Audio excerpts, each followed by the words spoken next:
I feel like you're hiding. Hey guys, welcome to Waste Not Wednesday. We go live every Wednesday at 10 a.m. Mountain Time, and we take junk that we get for cheap or close to it, and we fix it up and turn it into home decor that we sell in our shop here in Lehigh, Utah, and on JamieRayVintage.com. Today, we have end tables that we're going to create and fix up to get a magazine look, because that's what we've been doing lately on the channel. And Zeb's going to do some fun repairs. So the repairs are pretty straightforward. We've got to get this leg back on there. It's got this grooved slot that it slides into, but it was all loose and rickety and came right out. I don't know that we're going to get these legs 100% sturdy without having to do some major reconstruction and put a lot more screws in them than I want to. Because sometimes when you add a lot of screws, it fixes it short term, but then it gets looser later and it's worse than before. So I think I'm just going to tighten up what we've got, what we can do, add some glue in some strategic places, and it'll be what it is. It is one of those things when you are looking at older pieces, sometimes tables like this, they have delicate, gorgeous legs, and that's just the price you pay, which means you can't table dance on them. But for what these are going to do, they'll be fine. They'll sit next to your couch and hold your coffee and your magazine in the morning. Or in my case, protein drink. Yeah. Milk, water. But we're going to show you how we make these over. This one, they're going to get minimal amounts of paint. I know you're shocked. This one we're actually not painting at all because I like the way it's painted. We're just going to freshen up the top. And this one we're going to paint the base but leave the sanded top. And I'm definitely not touching those gold feet. Somebody else came in and painted the cast iron feet gold, and I absolutely love that look. All right, so let's bring you in close here so you can see what I'm doing. Someone already did a repair here. Is that with hot glue? It looks like it's epoxy. Oh, okay. And it's not coming off, and this is loose, and I can't, like, they've nailed it. This whole end is split off. I'm just going to leave that, whoops.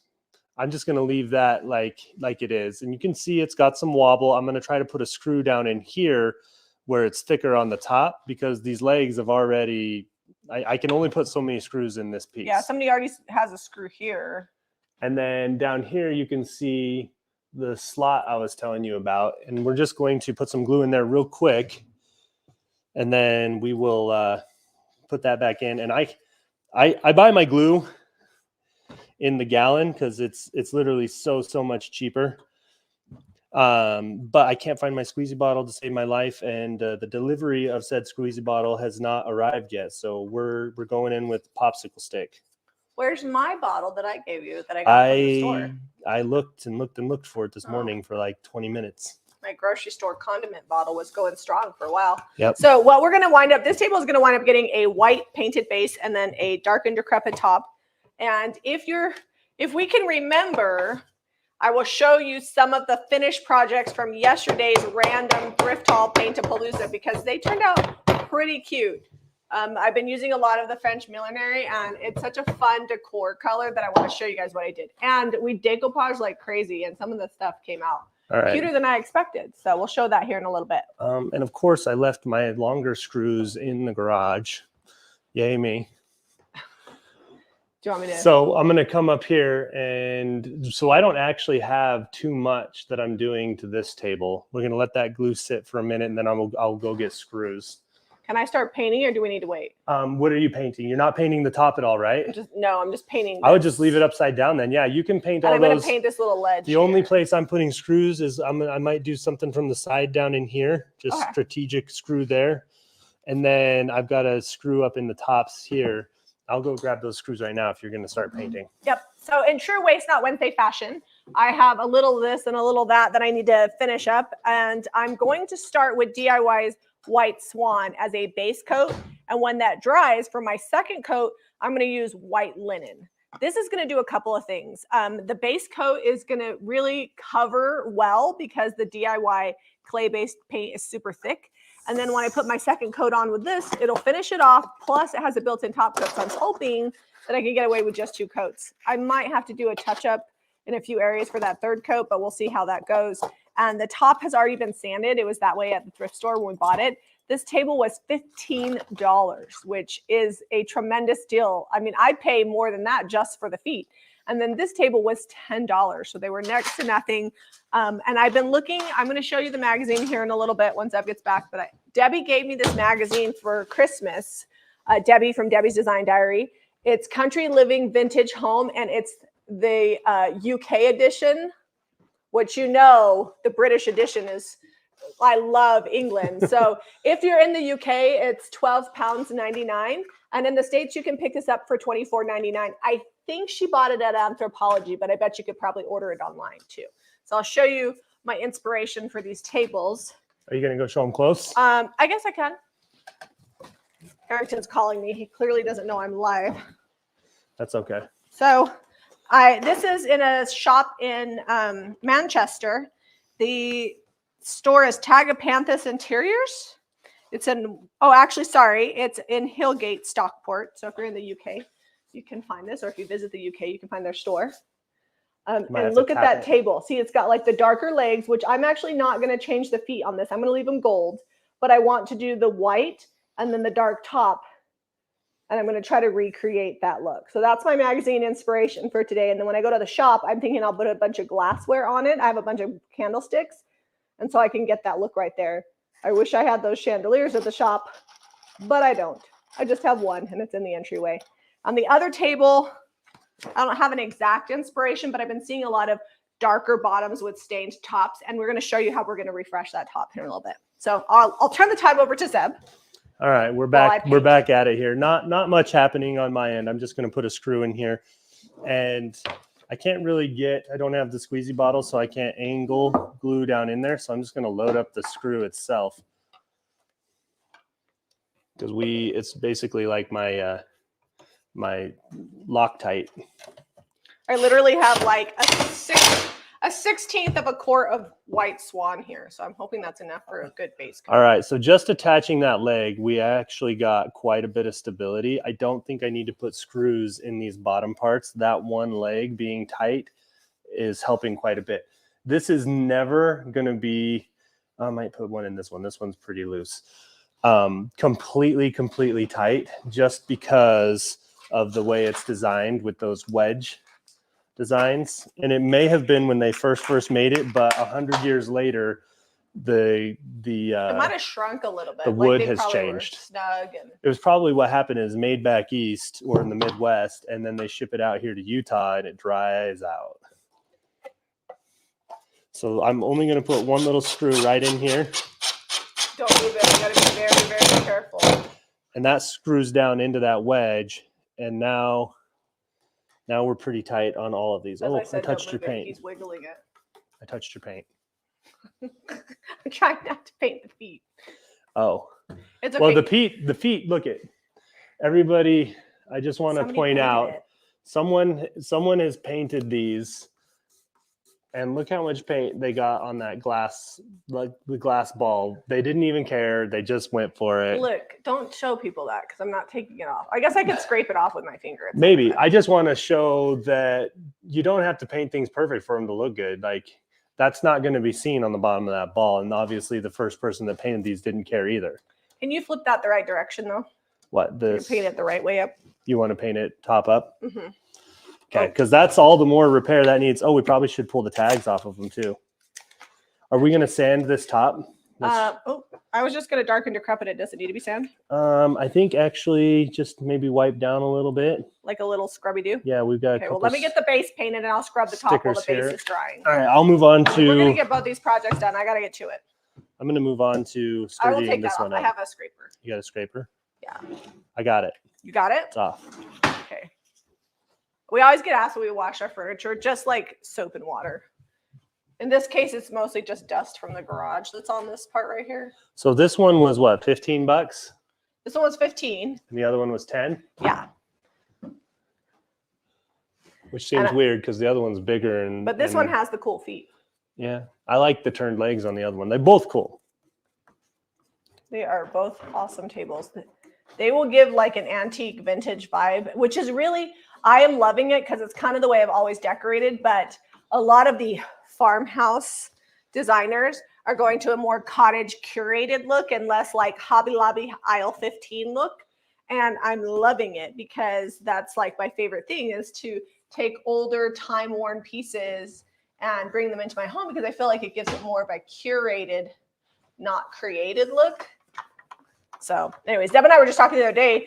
We don't really like to go to hopefully I don't throw anybody in the bus, but what's it, Parade of Homes, because it's literally catalog looks. And I prefer magazine looks to catalog looks, because catalog looks are cute, but they usually just don't look lived in. And I like a comfortable looking home. So what Parade of Homes is, I don't know if they do it in other states, but Utah does it up here. And they basically take like all the new home designers. They work with homeowners that have purchased a home, and they're like, hey, we will do all the upgrades in your house, and you guys can get some fun sponsors to help you furnish it, and you got to pitch in some of your own money too, but you're going to get all these extras in your house. And they show off like basically the best they can do. And it goes from, single family homes to like giant mansions. We went in one up in Highland last year. It's like 20,000 square feet. Yeah, it was like 20,000 square feet. Like the full gym. The pool went into the house. There was a full gym in the bottom of it that you could overlook from like the family room. Maids' quarters. And the people that were moving into it, it was like a family of 4. They had a separate garage with a Ferrari in it already.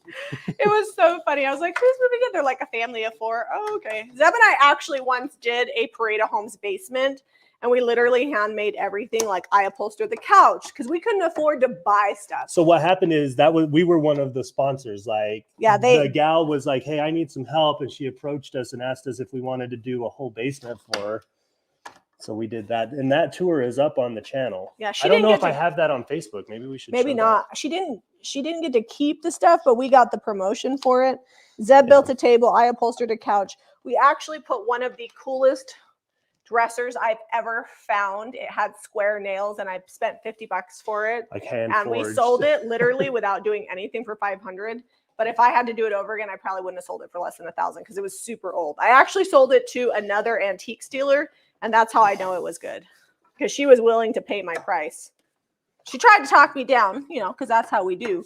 But I was like, nope, you got to pay to play. Angela says, I remember that video. Cheryl says, will you do dark wax to bring out the leg detail? I actually won't need to do that because this already has this dark base color. So all I have to do is like lightly sand it, and I probably can just bring that out. If I don't think that's enough, I could. But if you look at the inspiration picture, it's not a dark wax look. In fact, there's not even very much distress in it, but I'm going to distress it because these legs are way prettier than the inspiration photo. And I also want to bring out all this detail along the edge. They just painted it black, but if I paint that white, it's going to be better. All right, so all of this lip on here just has screws all around, and it's probably not glued down. It's just holding it on. It might have some glue on it, but this mechanical bond here, I'm tightening these up, and this is already getting significantly sturdier. This is like painting a dang chair because these legs are... Pretty much. I'm so glad I'm not painting There's a bazillion screws in this one, though. Like they have... So this is a pretty unique fix. Let me show you what they've done. This was originally just glued in, and the legs got loose. Let me see if we can zoom in and show you. Hold on, sorry, shaky camera. Okay, so you can kind of see it there. What they did is they took a little eye hook, screwed it into the wood, and then screwed that down in through the eye into the cross beam there, the support beam. And it's actually working pretty well to sturdy this up. And they didn't have to do any like janky diagonal screws into the wood that typically just break out anyway. I'm liking it. I'm going to adopt it and employ that in my own repairs. Sometimes people get really creative in their repairs, and you can put that in your repair memory bank. Honestly, I feel like it just shows a different era, right? Instead of just throwing this whole leg is broken here, and instead of throwing the whole piece away, they've put a nail in through here and glued this up, and then they did these repairs, and it's an awesome piece. I always go side to side when I'm brushing legs like this. I mean, it says go with the wood grain, but I can't see the wood grain anyways. I mean, I know the wood grain doesn't go side to side just because I know what these legs would look like stripped, but I feel like sometimes you just got to pick a direction and go with it. All right, I almost need like a business card. There's a little bit of gap here between a couple of these legs, and I want to like wedge it in. And I think that would completely give us the rest of the sturdiness we need. The sturdability? I don't know if I have any business cards handy. Or if I want that to be a fix because paper is going to compress. Maybe later off camera, I'll cut some tiny little wedges and I'll Some put those in. shims? I'll just do like some little shims, almost like you would on a door or a cabinet. And I'll put these in down in these cracks that are wider. And that'll give us the rest of the sturdiness we need. All right, let's look at this top. You said it needed sanded? I think so. I feel like it just needs a good wipe down of sand and maybe a coat of So tung someone oil. painted this too. Like this is not the original paint job on this. This was all wood before. They did like a very neat job, and it's slightly distressed, which I don't hate. It just needs to be wiped down and just left the way that it is. Sometimes I like a natural aged finish. All right, are you gonna do the same on this base here? Because it's got like this little foot. Yeah, you you could can put do things. the tung oil on there too. Okay, I do need to sand it and scuff it up a little. So I will go grab some 220. There's some in the drawer, isn't there? Oh, do you have some? I don't know. I can neither confirm nor. I'm gonna look After at comments real yesterday's quick. Paint-a-palooza, I don't know what I got where. We have so many paint. We still have more to paint. I'm just going to focus on painting the stuff that's sold so we can get that shipped out and then do the rest later.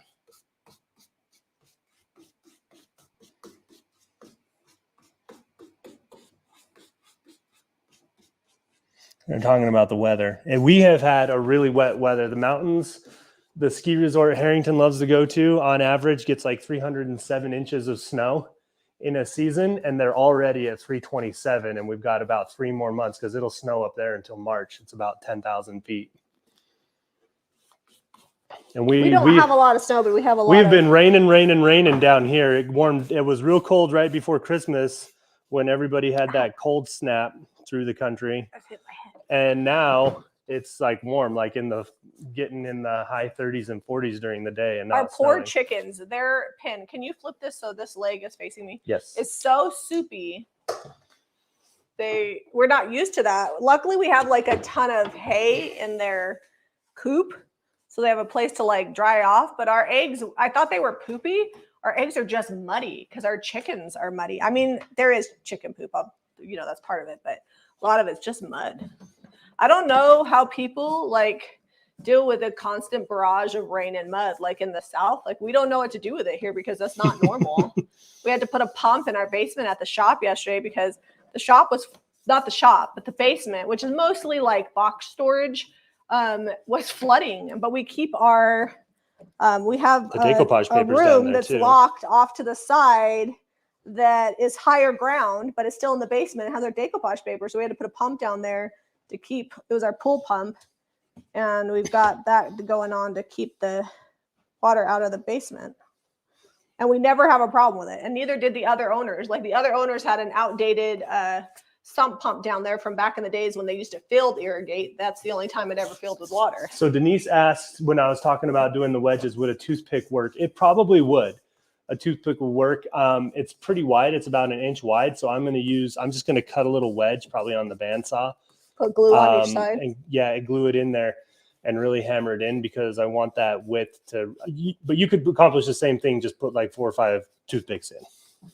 We don't have toothpicks here. We got like the plastic ones with the dental floss on them. I guess I should get toothpicks. We've needed a few lately and I have been falling asleep on the job. I always need toothpicks for repair. It's like having a tiny little dowel. I feel like that's my job as the mother, is like to have all of the things that everybody in the house needs. It's like a full-time job.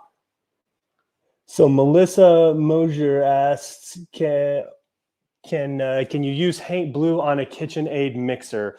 On a KitchenAid mixer, I would sand it. If you have a spray gun, that's going to be even better because you can see our mixer over here. I'll show you the mess in the corner. I guess you could if you wanted to. So I painted this one copper, but what I did was I used a really good sealer over the top of that, even though it was copper on there. And the sealer, I should have let it cure a little more because it is chipping a little. I need to go back and touch it up in a couple places.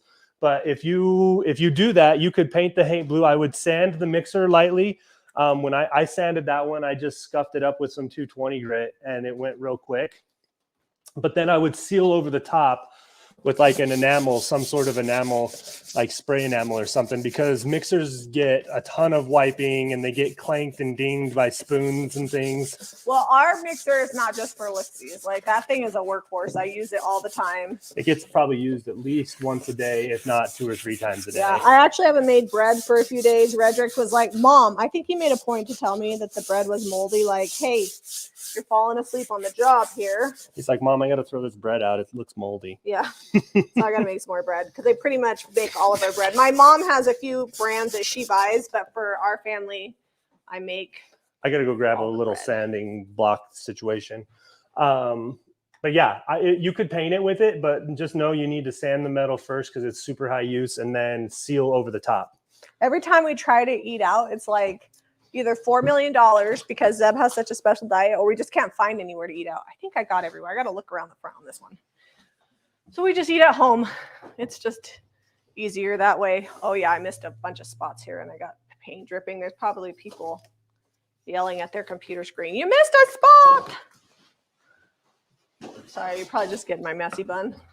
I actually love the simplicity of a two-toned table. I feel like already it's popping just to have this base painted white. Like it was just so all around dark. So the next step that I'm going to do, actually, I got to touch this up. Now let this dry completely. When I do the white linen, it'll get better coverage. I'm just going to carefully paint this base here. Because I don't know if you can even see on camera, but it's got some beautiful molding down here that is lost in that dark paint. So by painting it white and then distressing back the detail, you'll see that a lot better. And this top is going to stay natural wood. I'm just going to darken decrepit the top. So my sanding block is just a little block of wood. Put it in there, gives me a nice flat surface. We used to use like the rubber sanding blocks that hold your paper nice. But when we were doing that, I found that if you didn't have your paper just on there perfect, or if it wore out in a spot, it would leave like black rubber streaks. So we've gone to just using a block of wood. Well, I could probably shape one cool like this, like the rubber ones to fit your hand, but I just usually go with something I can grab real good, and it works just as well. You just move the paper around if you get worn out in a spot. And we lost them. We could never find them, just like the scissors. Thank you to everybody that watched the video yesterday and let Zeb know that it was not me that misplaced the scissors. We had a good laugh about that last night. He goes, "Oh, I was just trying to get comments." I'm like, "No, you weren't. You were blaming me." You were. I teased her. I'm like, it was for engagement. It was not for engagement. He was blaming me for the scissors, and I did not misplace them. It's just like, I feel like it's my parents on repeat, because anytime something was missing, my dad would be like, "Oh, you misplaced that, Darlene." And sometimes I do. Well, here's the thing. I'm not putting stuff up. I just remember where I used it last. Yeah, I actually spend, it's like my life's work to pick up after Zeb and the kids. I've gone to, like, when he leaves his tools in here, we have a window that's like right there that connects where the old house stopped and the new addition starts. I can show it to you. It's the perfect place for my oft-used tools. How do you turn this? You got to loosen it. You can't just crank it.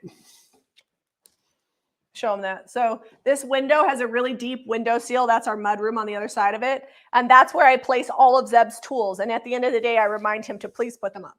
And you did. I just moved him to the mudroom bench.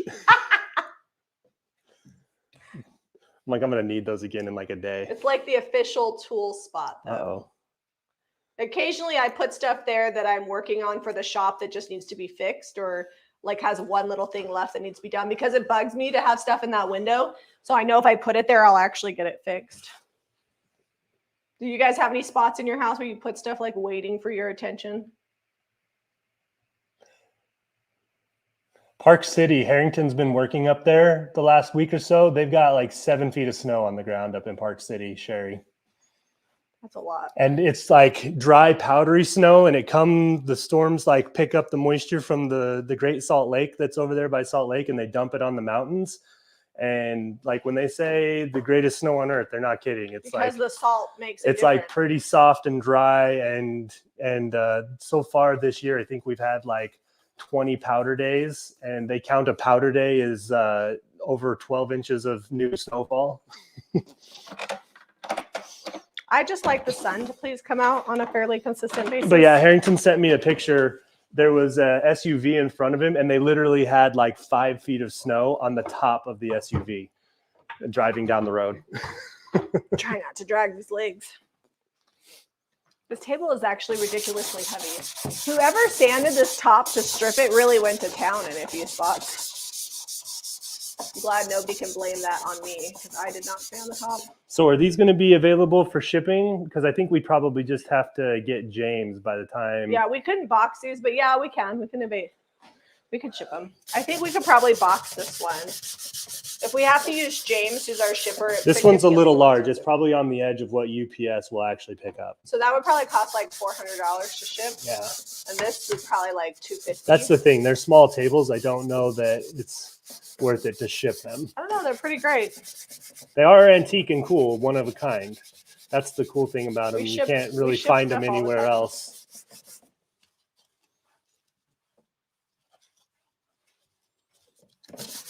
All right, I got one side left to do. So sanding this is really pulling up all the imperfections that you couldn't really see before because it was dark, and now you can see where that dust is settling down in. I'm not worried about it being perfect. Like just No. sand it so it's nice and neat, and then we'll wipe off it. I'm just sanding it Dust enough over that there. it has enough to absorb down in because the finish is pretty dry. Like seriously, there's so much. I think this is mahogany Might be. because High chance. it's got like a red undertone. They built a ton of furniture out of mahogany back in the day. They built it like it was going out of style. Now, if you get something mahogany, this table would be like $1,000. I'm not kidding. Or more. For 1,200. the detail work, the mahogany, the feet, like modern furniture is just not made as well. I mean, you can get it. They're still making it by hand. People but you will got to make pay it. out the nose for it. But you got to pay to play, man.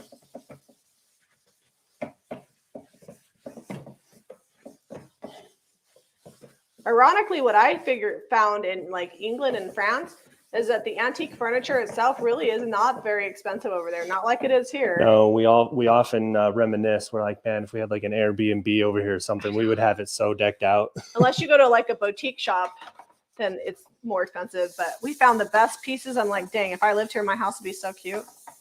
All right. The base coat's done on that. I'm going to see if we have dark and decrepit. I might wait to dark and decrepit the sides just because I want it to be dry. I don't want it to mix. But So this top black is a little chippy. I think we're just going to work with that and leave it. What? The top of this black here. What about it? It's a little chippy where they painted it black. I like it. Yeah. It has character. It's got character. I have a horrible British accent. Oh, that's the stool that spins. I'll be back over to comments in a minute while my paint dries, but I'm going to dark and decrepit the top of this. Catherine says, Jamie, in your spare time, she would love to see you do a cookbook. So on that note, we are. Well, the Homestead channel, Jamie and Zeb, is where you can find it. The recipes are going to go there. The recipes are going to be going up there. We're actually doing a recipe today on there. People have been asking how I've been managed to get tasty sticky toffee pudding without using processed sugars, and we're going to show that option. It is not completely sugar-free or gluten-free, but I'm going to give you some options on how to do that and what you could use. We just don't ever use fake sugar, so you can substitute it for that. Did you put a screw in here, or was that already there? That one was already there. Can I have the sandpaper? I'm just gonna. Oh, does it have a little spot poking? Yeah, out? I just don't want somebody to dry it off.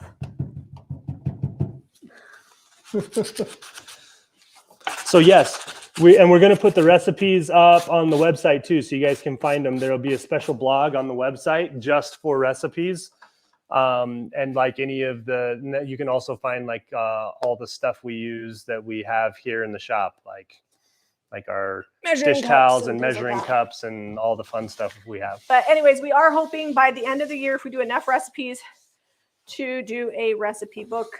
I don't think Better Homes and Gardens is going to pick us up, but we could just publish it ourselves. Sandy, it is not currently on Facebook. We probably will in the next couple days. We're just not that organized. We'll do a separate page that's for that. For now, we just been right putting it now, on. all that stuff we've just been putting on Facebook regularly. So we would just put it all on Jamie Ray Vintage on YouTube and not bother to have a second channel. But YouTube penalizes people for having different content than what people expect. Facebook will share anything. So Facebook will probably just keep putting the videos up on Jamie Ray Vintage. Unless it gets really crazy in this. Hold on, Jamie. Let me get the camera up there so they can see what you're doing. Make it a mess. That's what I'm doing. So this is already pre-sanded by somebody else. So thank you, whoever did this and then never finished their project. All right, so you're going back with Dark and Decrepit on that one, separate. which is basically liquid patina that we use for the decoupage paper, but tinted dark. Yeah, I'm just gonna, I will do the edge, but I will have to wait till that's all the way dry. And I'm gonna have to use a little teeny tiny brush. So I'm not gonna do that while I'm live. This is like essentially a dark walnut gel stain, only it's not goopy. And it has a built-in sealer, but I'm only wanting to do one coat of this because I don't want to lose the wood grain. So I'll probably use Big Top over the top of this instead of continuing to put the Dark and Decrepit on here because I want to give it some more. Protection. But this is not perfectly stained, and this is going to hide a lot of the mistakes, unlike traditional stain that you got to wipe back. It'll just sit on top of here.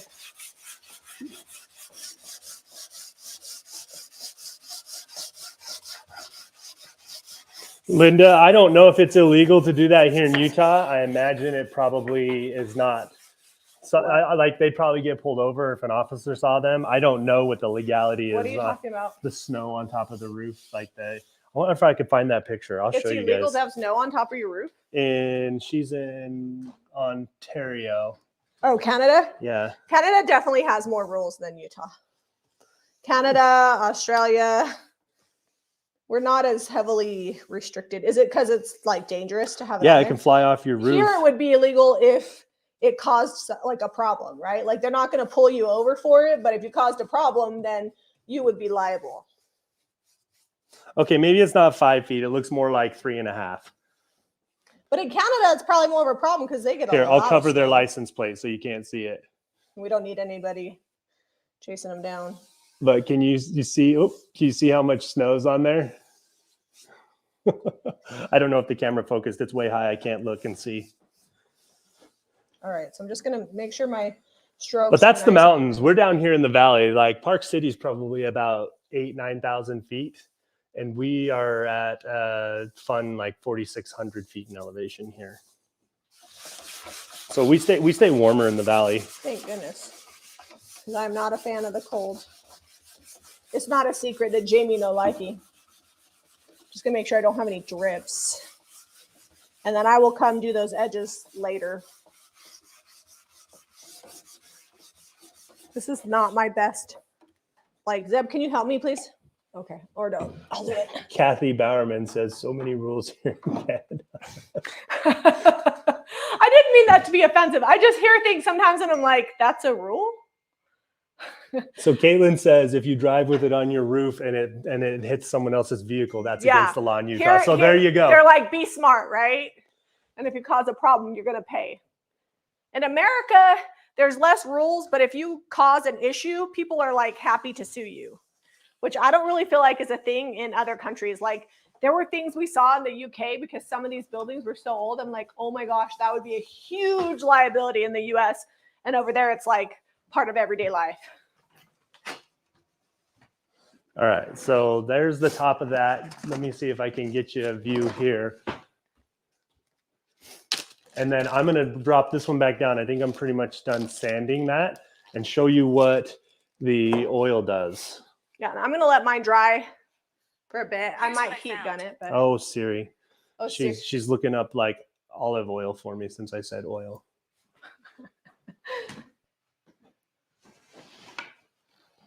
Okay. Oh, it's 10:35. We're doing good. Yeah, we're cruising right along. You guys can see, though, already it's getting closer to that inspiration picture. Let me pick, after you show them the top, I'll show them the inspiration pic for the white. Well, you can show them. I got to get this oil set up. Okay.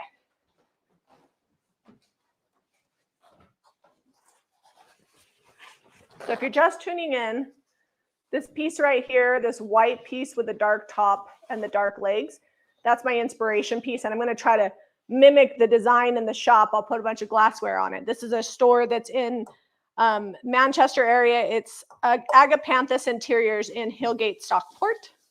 And they're actually open 7 days a week. Shocking. Monday through Saturday, they're open till 5. I wonder if that's their winter hours, because I swear every time we go to England, it's like 3 o'clock, time to close. It's like, dang, I'm living in the wrong country. Are you using that for something? Yes, there's some over there though. Where was I have a bookmark. All right, so this is from Sweet Pickins. We carry it on the website, jamierayvintage.com. This is a food safe, biocertified tongue oil. So you can use it on like cutting boards, you can use it on your tabletops, you can use it on rolling pins, anything that's going to come in contact with food. We use it on tiered trays if we do wood. So I'm just going to get a little bit of it on here and then show you how this brightens this up. Let me zoom in so you can really appreciate it. Hold on, got to drop this down more. Oh, Ivy's just showing us. Hey, you guys, I'm going to tell you while we're live, if anybody pretends to be us and tells us you've won something, you've been shortlisted among the giveaway winners, DM on NiceGram, that is a scam. Yep. We are actively working to get rid of them, but I just want to let you guys know, anytime you see anything like that, that it is definitely a scam. Okay, Spiritfield 1000 says, Jamie, what is your favorite magazines for inspiration? So Country Living is one of my favorites. I'm looking at my table. And I always, when we're in the UK, buy them because they're different than the ones you can get in the States. Oh, that's a lot of tongue oil. And then I love the Cottage Journal, Vintage Cottage. That's where my inspiration came from, that last piece we did with the old door. And then I also enjoy Country Homes and Interiors and Period Living, both from the UK. I maybe when I go next time, I'll buy a bunch of magazines to bring back and sell in the shop, because if you have to have them shipped, it's kind of expensive. And then I also have on my coffee table, there's a magazine called How to French Country. And I love that. In fact, a lot of the color inspiration for the colors coming out for our next release came from that. I think I got it on Amazon. So Caitlin, I don't know if you can look up How to French Country. You can drop an Amazon link, but that is one of my favorite. So the nice thing of this tongue oil, instead of like let's say you're just using like a furniture oil or whatever that's like tinted or darker, this tongue oil is actually going to harden as it cures up, almost like a resin, and it'll add a protective layer to this. Instead of just moisturizing, it moisturizes and then it hardens up. So we feel like tongue oil is good to go in about a day. It gets pretty hard, and I would say it's like full strength cured in 30 days. But That's been my experience. And it's so much harder than hemp oil, which is why we prefer the tongue oil to the hemp oil for a lot of applications. So you can see how that brightened up that wood, even though it had all the scratches. And some of the scratches I didn't even really sand out. I just, it's picking up the reflection off the table now. Did you tell them that it was food safe? Yes. Yeah. So that's the other thing we love. Like if you're doing any cutting boards, charcuterie boards, whatever, the tongue oil is nice because you can get a nice food safe finish. And you can use the milk paint water down as a faux stain and then the tongue oil over the top. Okay, I'm going to do this little spot here. This is actually sanded down a little more. All right. And then what we'll probably wind up doing once the tongue oil dries, we'll just go over everything with a cloth that'll catch all the dust. And then this table will be ready for the shop. It's got a really great old world look. And I love the way they put that gold on the edge. Like, it's just so pretty. Okay, there it focused. Let me show you what this looks like here. The oil makes a real difference. It really does. And it's not like, you know how some people oil their furniture and then they have to re-oil it and then eventually it's so dang greasy. Like tongue oil is not that. Once it cures and dries hard, if you ever decided to paint over that, it's not going to be greasy through your paint finish, which like if you use Old English, things like that, I know when somebody has over oiled their pieces. I have this huge hutch. You guys have probably seen it. It's in my dining room and I haven't painted it because whoever has had it over the years has oiled the tar out of it. And I know I'm going to have to take it down and really scrub it outside. And so I'm waiting for warm weather because it's going to be a process. Could you add milk paint to tongue oil for color? I think you could. We've done that with the hemp oil. I just haven't tried it. Yeah, I'm sure you could tint it. The milk paint is also bio-certified food safe, so you could just tint it and whatever you want to do. Just know that you probably want an immersion blender because it does not mix into the oil as well as it does like water, and it likes to settle down. Or just shake it every time you use it. Another option is to just water down the milk paint, put a coat of that on, let it dry, do the tongue oil. I feel like that sometimes is easier. We do the mixing when we have a lot of things to do, like when we're doing production mode, but if it's just like one piece, I wouldn't worry about it. I just do the coat of the watered down milk paint and then the tongue oil. So you see me wiping down these legs. Well, I guess you can't see me. We're just taking it's off the dust camera. off. I'm just taking the dust off, but it's also going to add some protectant sealer on that too.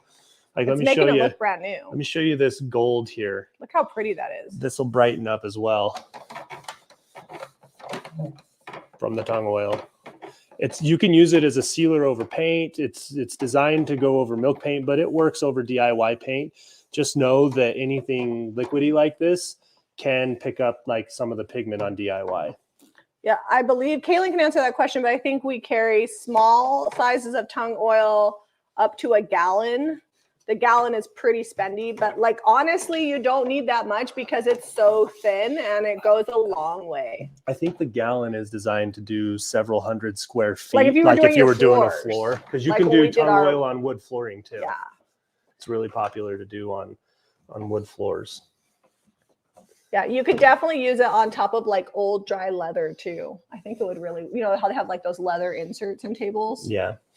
I'm going to give that table just a couple more minutes to dry, and then I will put the white linen over the top of the white swan, and I think we're going to get really good coverage. So Caitlin says the smallest size of the oils is a 4-ounce sample size. Okay, there you go. And a 4-ounce would probably do like 10 to 15 cutting boards. Yeah, and you could use a sample size on this. You don't need a ton. Well, depending on how big your cutting boards is. I should clarify. Did we paint the legs black? We did not paint the legs black. We actually found them this way, and it's like I don't know if it's a dark gel stain or if it's black. It's hard to tell. But I found this piece with the base like this, and I just wanted to touch up the wood. I thought about painting it, but I've been looking at a bunch of design books, and I've seen this color combo, and I was like, I'm not going to mess with that. I'm just going to clean it up. The black with the lighter brown wood is really popular right now with the gold. Like not a lot of gold, just but this is like a muted gold on here. This actually looks a lot like if you were to want to get this effect where it's not like a solid gold and more transparent, you could use golden ticket. Yeah, because just like that one is coat. a translucent, is that the word? Translucent Sure. finish. It's a little bit see-through. How's my mom doing? Hold on. She's great. She's great. I checked on her this morning. She had been in bed. She was reading the news and she's like, I can't seem to get up. And I'm like, let me open your window. So I opened her windows for her and teased her a little bit, but she's doing good. She got a perm. It's pretty cute. Yeah, you can do floors with this. We did our floors with white oil wax in our addition and loved them. I think we wound up using like 3 gallons because we only did 1 coat, but now they're wearing with time and it's so good. Patty says, bless you. All right, I'm going to pull this down and show you the far away look so Yeah. you can see what that top looks like. I got oil all over my hands. If you ever need to get a hold of us and you want to make sure it's us, you can email info@jamierayvintage.com because that is Caitlin. So it won't necessarily stay this shiny. It's going to flatten out as it dries. Yeah. It has kind of a satin sheen when it's done. It's pretty great. All right, do we want to get this down? Because I don't want to fling paint on it. And yeah, I'll move this to the side. Is slightly, well, not slightly. It's a lot thinner than DIY paint. Okay, these legs are pretty dry, so I'm going to start on those first. The question remains, where did I leave my brush? So we started out with white swan on this table. We did our base coat. We got some pretty great coverage, and now I'm going to come back and paint it with white linen. Actually, I missed a spot there. I got a little bit on my brush still. Okay. Because the white linen has a built-in top coat. And I didn't have enough white swan or white linen to finish it, so I'm doing a little of both. Pam Westman asks, what would we suggest for sealing a dining room table? That tongue oil would work. You probably want to do a couple coats on it. We have Big Top, 4 coats of Big Top, or is it 5? I can't remember. There's 4 coats on our dining room table, and it's held up. It's starting to get a little bit of wear, but it's been like 4 years. I like the final finishes from Sweet Pickins. If you don't mind that it's not 100% all natural, you can try that as well. And it comes in different sheens and it does dry really hard. If you want it all natural, then go with Big Top. We have, I mean, stay tuned for it. We have a table build coming up. We're going to do, it's been a long time, I think, since I built that table, that we've built a table from scratch on the channel. And we just need a bigger dining table. This dining room table that we have, I'll show you. It's got a cup on it and a bowl, but whatever. It's got my granola and the thrift haul and sitting the thrift all haul. This table here, we built this. Oh, it's been at least 4 years. It's my dad and I milled that. It's cottonwood that we milled and left it like 2 inches thick. It's super strong, even though cottonwood's typically a soft wood. But that has held up. But we custom built it for our other dining room in the other house that we were in, to fit that space. And this space is much larger than that. So we've got a lot of room that we can add to it. So we're going to go wider with the new table and about a foot longer so that we can fit 2 chairs on the end of each side if we have a bunch of people at the house. Which happens often.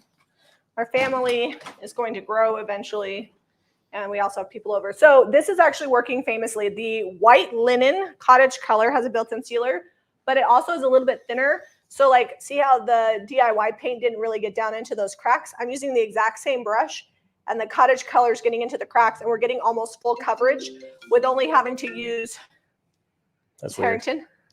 Yeah. With only having to use 1 coat of the white swan and 1 coat of the cottage color. I'm going to show this to you. You show them up close so they can see the white, how good a coverage this is doing. Oh yeah. I've done this a few times. If I want like white milk paint, I'll put DIY paint down first and white milk paint over it, and I get much better coverage. Where are you painting that? So just right here, I was just going to show them. So this is the white linen. You can see it's much brighter than the white swan, but look, 2 coats of what with 1 coat of white swan, 1 coat of white linen. And this is just 1 coat of white swan on the other side. You missed the bottom of that leg though. I didn't paint the bottom yet. Okay. Do you want me to help you? You want me to go get a brush? Actually, I was hoping you could show them some of the decoupage projects from yesterday finished, because a lot of people wanted to see it. Okay.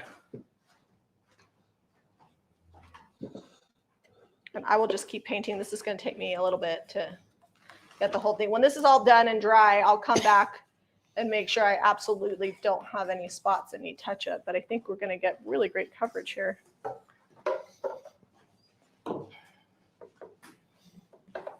So I almost use the DIY paint like a little primer coat. You know, it's nice and thick, helps the paint stick, and less coats. All right. So we have this wall pocket basket, or it used to be a bike basket, but Jamie decoupaged this on. She stenciled this. This is just a drop cloth, like type fabric. She stenciled that, and then she just decoupaged that on with liquid patina. What's that? It's like the Labels mini pack, I think. Yeah, the Labels mini pack is what stencil this is from, and you get a bunch. You get 6 stencils in there that are similar to this, and all labels, old labels. Maybe it's 5. So that's what we've been doing with all the baskets lately. That's a recipe box. The recipe box that we did. She just painted it in French millinery, and then decoupaged it with the succulents paper, the JRV paper. This one still needs sealed, doesn't it? Oh yeah, I haven't distressed it and sealed it, but now you got tongue oil all over it. Yeah, I touched it with my hand. It's got tongue oil. So it might be greasy now. It's all right. Just wax it. It'll be fine. Wax and tongue oil can play together. I'll just finish it with tongue oil and then we'll be done. And then this side here is good. Yeah, you can brush tongue oil on too. I just used a paper towel, and then this is that bird that I was doing. Also a different. What is this? The floral. That's the one that has the dark floral on one side and the floral on the other. What is that one called? I can't remember. I can't even remember what the name of our own. I've been focusing on new product design. I can't remember old stuff. Something floral. Between that and painted floral. Painted floral, yeah, I think that's it. Caitlin, what's that one called? So this was just a little bird with 2 flat sides, and we decoupaged it, and then we did French millinery. That was the flavor of the day. If you look up the JRV decoupage paper, it's in there. It's got 1 big floral on one side and 4 small florals on the other. This is the chicken paper. We just put it in the bottom of a tray. So and then I did white linen. I just need to distress it. This tray was $1. You know, we're trying to show you guys how you can, like, 1 paper is $6.95. Yeah. If you order 2 papers, you get free shipping on them. I think that tray is one of the few things still available from Saturday, or at least it was the last time I checked. And then this is that little cedar chest that I did. I haven't cut the paper. You just take a little razor blade and cut it, and then hit it with some more sealer, and it's good to go. I was thinking about also doing a IOD mold on the front, like a key mold, like in resin, so I can paint it copper. So these yeah, that would be good. So that's how those are turning out. We have one other over there that needs painted, but it's not done yet. Yeah, Leslie's box is over there. But if you haven't watched yesterday's live video, you can watch us paint all that. I did finish up. I have one candlestick that's still available and an urn. French millinery is such a pretty color for spring, so I was having a really fun time getting it all painted. So Harrington is now. I came to talk to all the pretty ladies who were tuned in. That is not a scammer. It's my son. Hey, I'm an adult. What? He said, I came to talk to all the pretty ladies. Harrington. Oh, he said Marco Polo. You know, that's how he answers the phone. And he was calling me, and now he realized that I'm live and did not answer. And now he's in the chat. Watch out. He is. He's our wild card child, and he is proud of it. Never know what that kid's going to be doing or saying. Yep. All right, so I think we're good. It's like 10:51, but I'm just gonna. You guys get the point here. I'm gonna just finish painting this.